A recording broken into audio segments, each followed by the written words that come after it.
to CEO Insights. My name's John Mills. I'm an analyst here at Intelligent Investor. With me today is CEO of iSelect, Scott Wilson. Scott, thanks for joining us. Thanks very much. Thanks for having me. Yeah, you're welcome. To start out, maybe you could tell us a bit about what iSelect does for those members who aren't too knowledgeable about the company. Sure. We started 16 years ago. The company started as an online comparison site. And really we've evolved over that 16 years. We listed as a public company a bit over 3.5 years ago now.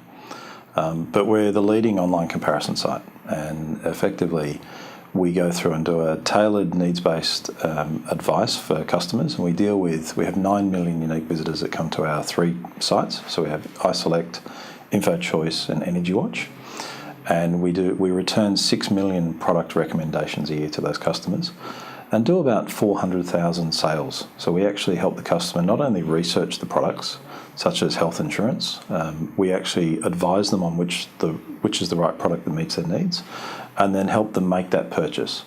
And we like to say that we specialise in all the important but boring stuff. Yeah. It's a bit of the life admin you don't want to do. Okay, and that's why I noticed your new tag is you want to become Australia's life admin store, and yeah, that's the reason, obviously. I took over as CEO a bit over 12 months ago now, and one of the things that we've been working on is how do we define what the company does. So we were more than just a comparison site. We've been called a broker, an intermediary, and some companies are referred to as an aggregator, and we're not an aggregator. So often aggregators just refer the lead, and they're not adding any value to the customer. Whereas you look at what iSelect does, and we for over 16 years, and our proprietary platform is iConnect. What we're doing is really using our decision engines and algorithms to help our customers work through these complex decisions. So we're 20% of all health insurance sales in the country come through iSelect. We're now 12% of all energy sales and over 5% of all broadband sales. But if you take a category like health insurance that we've been in for 16 years now, we work with 13 health insurers and we can compare all 33. We have 10,500 products in health insurance on our panel out of the 46,000 that's in the market. Yep. And really you look at all the industry jargon, there's a huge amount of industry jargon that consumers they often say in the types of products we sell, I need to do that one day. And we're more than just price, because we really focus on value and helping consumers understand. If they're talking about things like, a customer will say, I'm looking to get pregnant, the industry will say that's obstetrics. So we're actually trying to join that bridge and simplify in plain English. Obstetrics actually means pregnancy. This is the types of products that suit your needs. So I guess the value is provided by your highly trained customer service representatives. Yeah. I'm not sure the number, but I believe there's a few thousand or so. So we've got 750 people in the company, and 550 of those are advisors. So we have Australian Financial Services licence, we have a credit licence, and all of our consultants, effectively our advisors, work through a tailored individual needs-based review for each customer, and then advise them on which product's the right one for them. And you look at, again, our biggest business, which is health. It's 52% of the company's revenue. We actually work through removing all of that complexity, helping the customer purchase it. We'll take the payment. We can actually take all the customer's information and automatically populate that into the health insurer's system. We bring back in real time their membership number, trigger the issuance of the membership kit, and the customer can move on with their life. So that's why we're saying our aspiration is to become Australia's life admin store, because it's all the life admin that you need to do, but you keep putting off. Yeah, so it's a lot more than just a comparison website, as you said earlier. Yeah, we've got, you look at life insurance, we've got 45 financial advisors that work through whether that's general advice or indeed personal advice. So you might need to roll over your super and fund life insurance from super, we can do that. In mortgage broking, we have 20-odd mortgage brokers that are all qualified. So we're doing tailored financial advice. Yeah. Okay. And so in terms of the revenue that you earn, it's mostly on a commissions basis. Historically, a lot of it's been on a trailing commissions basis, particularly because you've, I guess, historically been a health insurance first company. Yeah. You're obviously moving away from that model. Is more of the revenue now on an upfront basis, and what percentage do you think it will be going forward? Yeah, so if you go back to when we listed at IPO time, I think it was 84% of our business was done through health insurance. We're really focusing on diversifying and de-risking the revenue sources. And you look at now we're 52% is health insurance. And our other businesses such as energy and telco and home loans, etc., and car insurance, they're actually the fast-growing businesses. We're still seeing health insurance grow very strongly, and we're estimating that we'll grow 2 to 3 times the industry policy growth rate. And we've seen strong growth in our second half of last year. So for us, it's all about how do we manage that diversification. And we've worked very strongly to your question around how do we manage that commission structure and whether it's a upfront or trail. So now 82% of our commissions are actually upfront, and we've seen that continue to progress over time. And I guess the principle sits behind it is we don't charge the customer anything. That's a free service for them. But we actually charge the provider a commission or a fee on that sale. And at the end of the day, our obligation, because we have a no churn policy, so we actually don't go back and churn customers away from a provider. We actually want that provider, because we spend all this time and effort up front trying to get it right. The last thing we want to do is move them just for the sake of moving them. So we're always trying to work with our partners on how do we find the right customer for them and vice versa. So we're really quite proud of the fact that we've grown that upfront commission. We get paid when we do our service, and then we hope the customer and the partner have a long relationship. Yep. Okay. And in terms of the trailing commissions, I think it's about $100 million on your balance sheet now. Yeah. Do you want to give us a bit more colour on how you estimate the commissions that you'll receive going forward, particularly with health, because I understand the market is, obviously it's getting more and more expensive as private health insurance premiums keep rising, and that tends to suggest more churn. And so is there a risk that you'll have to write down that receivable at some stage in the future? No, we're confident of the trailing commission. So it's $103 million and it's very stable. It's actually increased by $3 million over the last year. And that's a net position. So we actually have provisions before we actually publish what the trailing commission result is. About 2/3 of it is health insurance. And what you're saying is we'd almost call that in runoff. So as more and more of our sales are happening in upfront, which the majority of our health insurance contracts are upfront commissions, what you're now seeing is we're adding less to that trail book from health. It is growing, however, as we go forward, because we're seeing great growth in our life insurance business and our home loan business. And there, life insurance is actually regulated, the type of commission structure. So we're seeing, as we see good growth, we will see our trailing commission in the future increase. But the vast majority of our businesses are upfront commission structure. Yep. Okay. And in terms of the actual commissions you charge, I assume that's proprietary.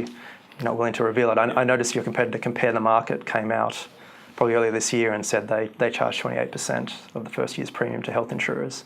Are they? They're probably the most well-known competitor out there. I'm sure all members have seen their ads featuring the meerkats. How are you dealing with that competition, particularly given that they have a big or very profitable UK parent, and so they've got significant resources to compete against the iSelects of this world? Yeah, look, their ownership structure, they're owned by Auto & General here in Australia. They do have some ownership from the overseas, where I guess they're licensing the brand from. We've managed very strongly against them. We take them very seriously as a competitor. But for us, it's more about how do we focus on doing what we do really well. When you look at the differences between the two models, a couple of their businesses, they do full end-to-end sale, but the majority, they do lead referral. So the difference for us is, with our 550 advisors on the phone and we're giving tailored advice, we're not just focused on price, and we're not just focused on referring a lead. So it's why we've really been diversifying. So we're now in 10 different verticals. Whereas you look at some of our competitors, often they'll do 3, 4 or 5 verticals. And it's really about how can we help our customers work through those important life stage events. Because what actually drives the purchase of these products is often someone's had a baby, changed jobs, bought a new house, and all of a sudden these products become really relevant.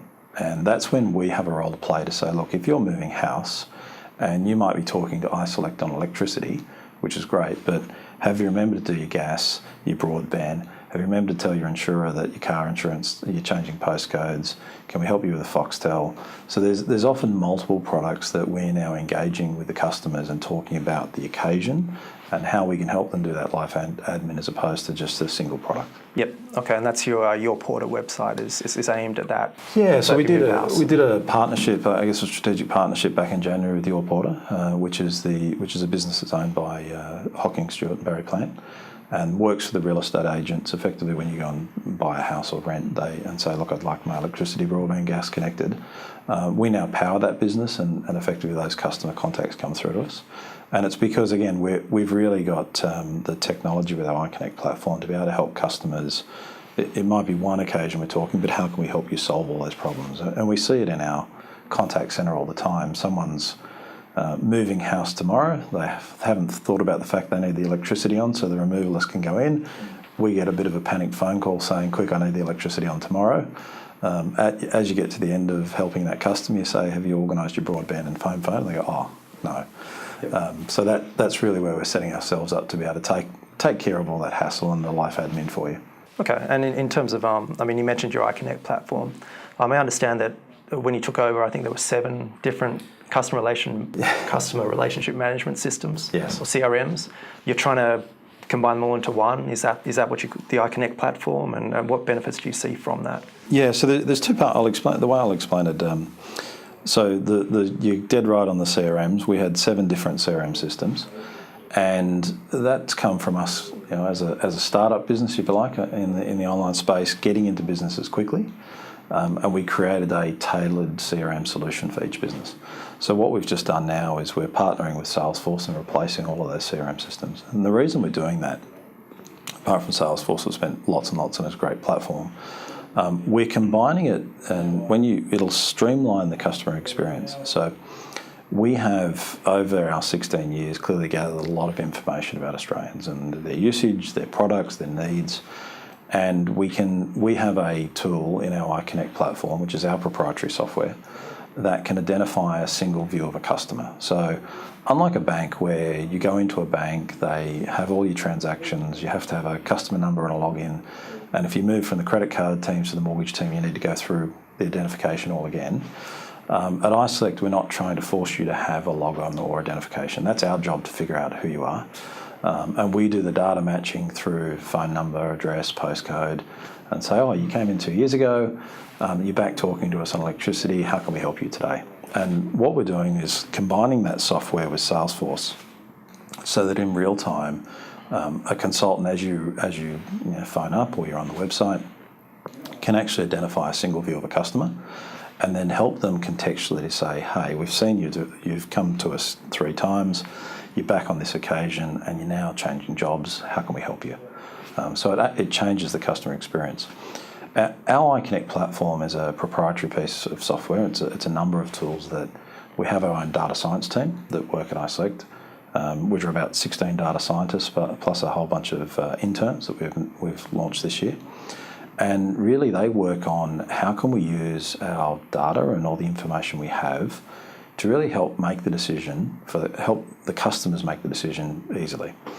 And we do things like matching an individual consultant with an individual customer that's more likely to get in rapport with you, understand your unique product needs, and then help advise you in the right way. And that's one area that we have a patent in.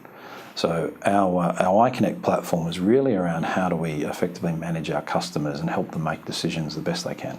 Okay, and I think you've got an average of about 1.4 products per customer. Where would you like to see that? Obviously you want as high as many as possible, but realistically, what's your goal in the next, say, 5 years in terms of products per customer? If you go back 3 years ago, we didn't. A lot of companies call it cross-selling. So you'll often hear an insurer or a bank talk about, I'm going to cross-sell X number of products. We refer to it as cross-serve because in our world, we're a customer-first organisation, and when we identify that you've come in and you're needing a product, and like I described earlier, often there's 2, 3, 4 or 5 products. If you're taking out a home loan, it's probably 8 products that you need. So for us, it's all about how can we help serve you with as many of those as possible. This year we started to ask our customers, and it might sound odd, we started to ask them what are they also interested in. So if you come through our health insurance business, we ask you what are the other products. And I guess a great measure, because we're currently serving 1.4 products per customers, but those customers that were asking and leaving their details to say, look, I want to talk beyond health insurance, I want to talk about life insurance, car insurance, we're seeing on average 2.5 products per customer. So we're really seeing those rates of, as we call them, cross-serve, increase. And I think for us, we'd like to continue to match that customer demand, because I think most times customers haven't thought through the other products they need. Yep. Okay, that sounds like a big opportunity. It's a huge opportunity for us, and something that we're putting a lot of effort in and resources. That's where Salesforce will enable us to really empower that. Because if we know you've bought car insurance 2 years ago, there's no point in us talking to you about car insurance. But if we can help you and you've forgotten about your broadband, then we can help you solve that problem. And that's what we really see with our customers. And our Net Promoter Score is fantastic. We're in health, we're over 60. As a company, we're nearly 50. So we're in the top 3. If you look at the Bain & Co research, we're in the top 3% of companies worldwide for Net Promoter Score. And we know we're doing something right. If our customers are happy and we can help them buy these products, and that hopefully if they then enjoy the experience on the first product, they'll buy multiple products from us. Okay, so moving on to how you get customers to come to the website. I mean, obviously you need leads. Everyone's seen the iSelect ads out there. Yes. I've noticed you've retired Mr. iSelect. Yes, we put him on the bench. Yeah, sorry to see him go, but I hope he's happy, whatever he's doing now. What are you able to reveal the amount of money or the approximate amount of money you spend on marketing? I mean, I imagine it's probably one of your biggest expenses, in the tens of millions perhaps? Or? It is. Mr. iSelect was a fantastic character for us. He was our second, so we had Millie many years ago now, but Mr. iSelect for the last 4 or 5 years. And he was such a well-known character for health insurance. I mean, that's clearly we've spent a lot of money over many years. And he was iconic in health insurance. But if you look at, so as I said before, we deal with 9 million, we have 9 million unique visitors. In health insurance, we were getting 1.3 million a year. So the vast majority of our customer visitation was coming out of the other businesses. Yet we were known for health insurance. And so for us, the decision this year and moving to the always get it right, it's about putting the customer at the centre of our advertising and helping them. Because if you think about what iSelect does, we're helping them always get it right when choosing these complex financial products. And so when we change the platform, it gives us freedom to be able to segment customers. And if you look at some of our ads, we have older customers, younger, men, women. We're actually looking at every demographic. And we're spending a bit over 30% of our revenue now on marketing. So last year that's over $50 million. And we do, everyone's seen the television ads, I'm sure, but we're radio, outdoor, billboard. And we do a huge amount in digital. So be that Google, Facebook, display, YouTube, we're using every digital and we're constantly test and learn. So we're one of those companies that we have a large in-house digital team and we're working on how can we engage the customer where they are. Okay, and what, so I would assume more and more leads are coming from the digital space. Is it still a minority or you? Oh no, we spend roughly about half of our budgets on digital and half in what you'd typically call traditional media. And we are seeing that continue to increase over time, and it has over many years. I think the traditional media, be it television or outdoor radio, has a huge role to play. And if you look at the work we've done since April this year when we relaunched the brand, we've actually skewed a little bit more of our spend back to that traditional media to help the Australians understand that we're more than just health insurance, and we're the market leader now. And when you look at energy, we're the market leader in telco, and the NBN opportunity is enormous. We're putting a lot of effort, and there'll be a lot more advertising as we go forward in how we drive broadband and internet sales. Yep. So I guess health insurance is still 52% of revenue, but that'll decline hopefully going forward as the insurance business and telco and energy build up. Yeah, we're expecting health to continue to grow. So a lot of people ask us, is health actually mature? We wouldn't consider it a mature business. We actually see the health insurance business and the market generally probably getting more competitive over the next few years than less, and it's something that consumers are looking for advice and help with.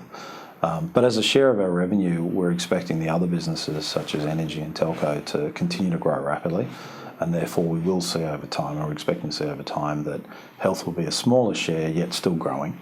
It's just that the other businesses are growing much, much faster. Yep. And in terms of the NBN, I mean, I think you said you were 5% of NBN connections are through iSelect? Or broadband connections. Broadband connections. So about, when you look at NBN Co products, about 25% of our sales are NBN Co products, and this time last year it would have been 10. And we've seen our broadband business increase 11-fold over the last year. We're now over 5 share, and we're planning to continue to do that. And I guess the reason being is there's been 1 million households connected to the NBN. But over the next 2 years, there's 5 million households where the NBN's rolling out to, and there's an opportunity to help customers. Often a lot of people don't realise, and I think this is a role we're playing more in now in our marketing and education. The NBN Co is not just from 0 to top speed. There's actually 4 different levels, different types of products. There's all the traditional providers out there, the Telstra and Optus and Dodo, M2, etc. But there's 400 registered NBN companies. So you're now seeing businesses like Bendigo Bank that's on our panel that are providing not only home loans but NBN Co products. So you're starting to see that convergence of categories, and it's really taking internet in this country to a utility, and then that's just adding a lot more complexity but also a lot more innovation for the customers. And that's where we really see the opportunity to add value for our customers, saying, look, if you're looking for Foxtel with high speed and you do gaming and you've got 12 devices and 4 kids, it's this type of product that you need, and that's where we're really helping our customers make that choice. Okay, that's very interesting. And I guess just one last question on the life insurance business. I mean, we've all heard about the Trowbridge reforms. You said in the latest, or the 2016 result call, that you think that'll benefit iSelect. Can you give us a bit more reason as to why? Given that obviously commissions will be regulated more strictly going forward. Look, we've been in life insurance for many, many years now, and what we did last year before Trowbridge was, so we participated in the review, but we actually moved to a hybrid structure on commissions before the Trowbridge findings were handed down. We're very supportive of that structure, and I think if you look at some independent brokers that are churning customers, and it's more about them earning commissions as opposed to what's right for the customer, that's why we're very supportive. And I think at iSelect, we're always customer first. So if you come through and use our service and you get to the end of it and you're on the right product, we actively train our consultants to say, stay where you are. We don't want you to switch, because that's a hassle for the customer. I'd much rather have a lifetime relationship with our customers and you get right advice, and next time you go to make a decision, you pick up the phone and ring iSelect, than take a quick sale and do the wrong thing by a customer. So for us, we do see it, when you look at the life insurance industry, there's over 10,000 independent financial advisors. I think it's going to be tough if you're new to the industry to sustain the time, because it's one of our most expensive cost of acquisition channels, or businesses. What you'll see is you need to have a good capital and balance sheet, and we've got that. So we haven't got any debt. We've got plenty of money on the balance sheet, and I think customers are no longer wanting to go into a face-to-face sit down with an advisor. The typical iSelect customer tends to be time poor, working professional, and affluent. So they're sitting there saying, look, I don't have time to go to a bank branch or a financial advisor during the day, I'm working. What they'll do is put the kids down at night and then jump on the web and start to sort this stuff out. And they'd much rather we serve them at a time that suits them as opposed to the other way around. So and that's why in last year's result we saw really strong growth in our life insurance business. We're continuing to see that. I think Trowbridge will only put more pressure on the independent industry, and you'll see businesses like iSelect will continue to grow in these spaces. Okay, and just that actually wasn't my last question. Just a supplementary, you say that so these professionals are obviously get on the internet presumably later in the evening. Can they call someone at the call centre and speak to someone, say at 8 o'clock at night or 9 o'clock at night, or do they have to wait till the next day? No, we actually see 20% of our customers come in after 8 o'clock. So this year we opened up our second office facility over in Bentley East, so we're based at Cheltenham in Melbourne. And the reason we did that and we're expanding our contact hours is because we're seeing our customers come in later and later. Now we're a 24/7 business. We talk to 2 million people a year, and we're putting in a piece of software with Aspect Technologies around customer experience platform. And instead of being able to just do it on the web, or review the product on the web, or indeed come in an inbound call, what we're trying to do is enable people to do more self-service, and therefore you look at a lot of the either millennials or millennial mindset, they're saying, look, let me do it on my terms. Let me jump onto Facebook and ask my friends, how do I choose a private health insurance product? But we can do, with the new Aspect platform, and we're the first in the world to roll out the Aspect VIA platform, what it enables you to do is actually go, we could talk to someone on Facebook, say, look, John, here's a text message with a link to YouTube on how to choose private health insurance. You could then go from there and start to say on a web chat, yeah, Scott, but I have a couple of more questions, and at some point pick up an inbound call, and we'd still know it's the same customer. So we're trying to flip it to say, no longer is it on how do we serve you on the company's terms, it's all about how do we serve you on the way that you'd like to be served. And so we're really changing the way that our customers can engage with iSelect, and that's helping both the customers, but also clearly the benefit and the experience and the cost for the company. Okay, that's very interesting. Well, thanks again for coming in, Scott. Pleasure. And I noticed you. Oh, you're welcome.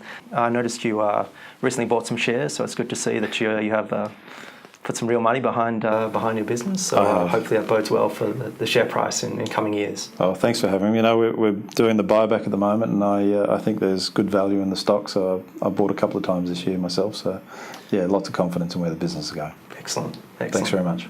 Yep. Thanks, Scott. And thank you, members, for joining this edition of CEO Insights.